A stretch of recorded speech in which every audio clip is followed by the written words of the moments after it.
What's up, cool people? I'm Matt Conroy, and welcome back to our Bible study.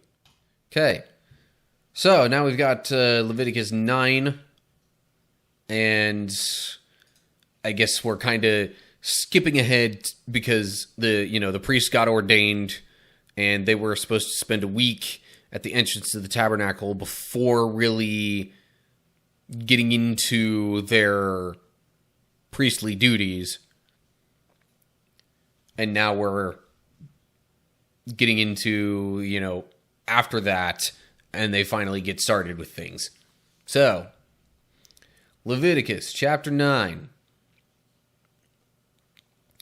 On the 8th day, Moses summoned Aaron and his sons and the elders of Israel. He said to Aaron, "Take a bull calf for your sin offering, and a ram for your burnt offering, both without defect, and present them before the Lord. Then say to the Israelites, take a male goat for a sin offering, a calf and a lamb, both a year old and without defect, for a burnt offering, and an ox and a ram for a fellowship offering to sacrifice before the Lord, together with a grain offering mixed with olive oil. For today the Lord will appear to you." Okay, so I'm just trying to make sure I got this straight, because suddenly it was like, whoa, loads of animals and offerings being done here. So, Aaron was supposed to get the bull and the ram for his offerings. And then Aaron was supposed to say to the Israelites to get a goat and an ox and a ram. Okay, so some of these seem to be in step with the, I guess it was the sin offerings, but either way, some of the offerings that were supposed to be for, like, specifically for the high priest and for the, like, the whole nation of Israel, basically. And it would make sense for them to be, cleansed, purified, whatever, if God was supposed to appear that day to them. So I would assume that's kind of the general gist of why this is happening. But let's see here. Yeah, so once again, the footnote for sin offering could be purification offering, and this is just noting that, okay, in this spot and any other moment in this chapter when it says sin offering, this footnote could apply. Next to ox here, the Hebrew word can refer to either male or female. Yeah, so basically, when it says an ox here, could have been like, I guess an ox isn't necessarily quite the same as just any cattle, but whatever. Again, male or female. Didn't necessarily have to specifically be one gender or the other. Ram specifically implies male, though. Right? Because the female version of that is a ewe. Spelled E-W-E. But anyway. More offerings to prepare for the Lord's presence. Anyway, moving on. So, verse 5. They took the things Moses commanded to the front of the tent of meeting, and the entire assembly came near and stood before the Lord. Then Moses said, "This is what the Lord has commanded you to do, so that the glory of the Lord may appear to you." Moses said to Aaron, "Come to the altar and sacrifice your sin offering and your burnt offering, and make atonement for yourself and the people. Sacrifice the offering that is for the people and make atonement for them, as the Lord has commanded." So, also, first off, I'm guessing it was just, one of each of these animals mentioned here for, well, one of each that's mentioned for Aaron and one of each that's mentioned for the whole people. Because that would be way a lot if, like, everybody had to bring their own animal or something like that. That's why they would have had specific, directions for offerings that could purify the whole nation. But also taking note right here that, like, this stuff was commanded for Aaron and the people to do without it even really being mentioned that they specifically committed any particular sins or anything like that. So, I think there's a little bit of an idea here that even, whether or not we realize that we have, done something wrong, just by our flawed human nature, we often do things that aren't what God wants. And so, like, even when we don't realize it, sometimes, in the case of the Israelites, they would have needed to make a sacrifice or an offering to be right with God. Or, this day and age, especially for Christians, that's kind of a reason to think that, yeah, maybe this whole prayer thing that we do to, communicate with God, ask for forgiveness, all these different things, maybe that's part of the reason we should be doing that quite a bit. And I will confess I am terrible at that, but, like, again, even, a lot of times we know that there's stuff that we do that's wrong, and sometimes with those things, we'll specifically come to God and ask for forgiveness, but oftentimes, there are things that we do that we might not even really think are that bad or wrong, but we're flawed human beings, we mess up, we do things God isn't, a fan of, so to speak. And so just regular prayer and asking for forgiveness, even for things that we don't even necessarily know we need to, is sometimes important.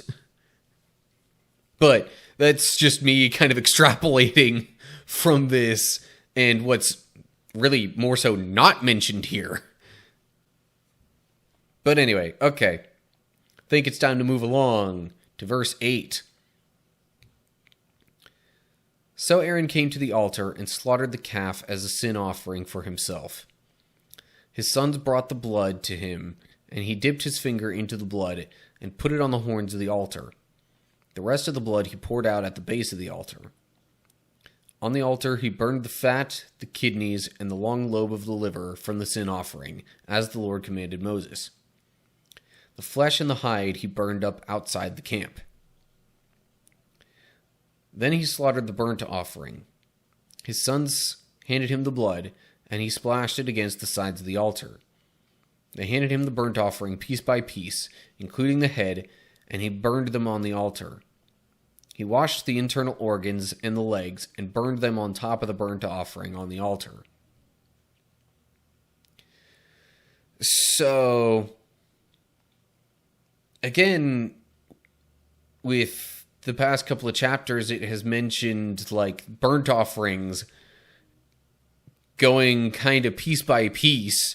Obviously, you could only do so much of it at one time, putting it on the altar, but still, once again, more detail kind of being added than what seems to have been mentioned previously. But anyway, I suppose, like, maybe all of this process and these details don't necessarily apply every single time. I don't know. But anyway, so Aaron's offerings for himself, I think, are essentially complete in these two sections. So then we move on to verse 15. Aaron then brought the offering that was for the people. He took the goat for the people's sin offering and slaughtered it and offered it for a sin offering as he did with the first one. He brought the burnt offering and offered it in the prescribed way. He also brought the grain offering, took a handful of it, and burned it on the altar in addition to the morning's burnt offering.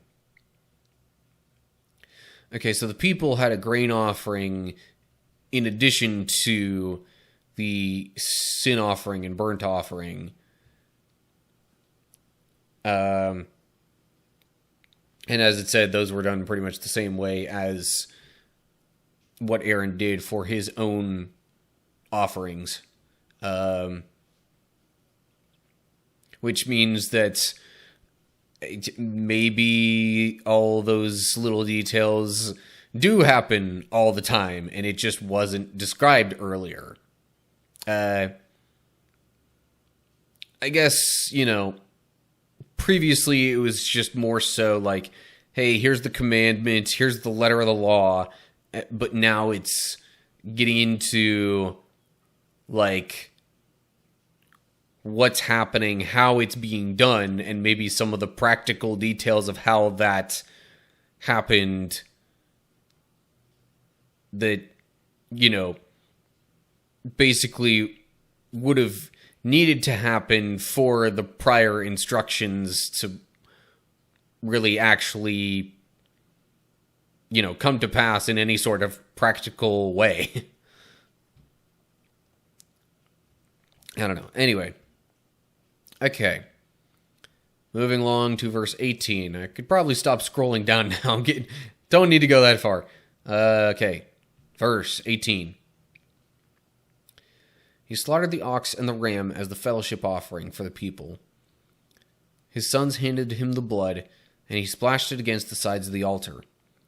But the fat portions of the ox and the ram, the fat tail, the layer of fat, the kidneys, and the long lobe of the liver, these they laid on the breasts, and then Aaron burned the fat on the altar. Aaron waved the breasts and the right thigh before the Lord as a wave offering, as Moses commanded. So, we had Aaron's sin and burnt offering, the people's sin and burnt offering, and then we've got the ox and the ram here as the fellowship offering. Oh, not to mention, the grain offering. So, it seems like pretty much all of the types of offerings that were mentioned prior to chapter 8, aside from guilt offerings, are being utilized throughout, well, A, the ordination ceremony, and B, like, the following day of purification for the people. So, I guess in order to, provide some context and or details on, what was going on with these different types of offerings, how they were supposed to be done, and different things like that, that's why, or at least part of the reason why, all those instructions were mentioned in the prior chapters, so that this would make more sense reading this now. But anyway, okay. Moving on to verse 22, and I'll just go through the end and wrap this up. Then Aaron lifted his hands toward the people and blessed them. And having sacrificed the sin offering, the burnt offering, and the fellowship offering, he stepped down. Moses and Aaron then went into the tent of meeting. When they came out, they blessed the people, and the glory of the Lord appeared to all the people. Fire came out from the presence of the Lord and consumed the burnt offering and the fat portions on the altar. And when all the people saw it, they shouted for joy and fell face down. So, all this stuff that was on the altar, it seems like didn't even get burned until this fire came from God, basically. So, I mean, heck of a way to start things off, you know? But also that, I guess, is that supposed to be what was referred to before when Moses talked about the Lord appearing? That would make the most sense to me. But it also mentions, it says fire came out from the presence of the Lord. Now, that could be, in reference to,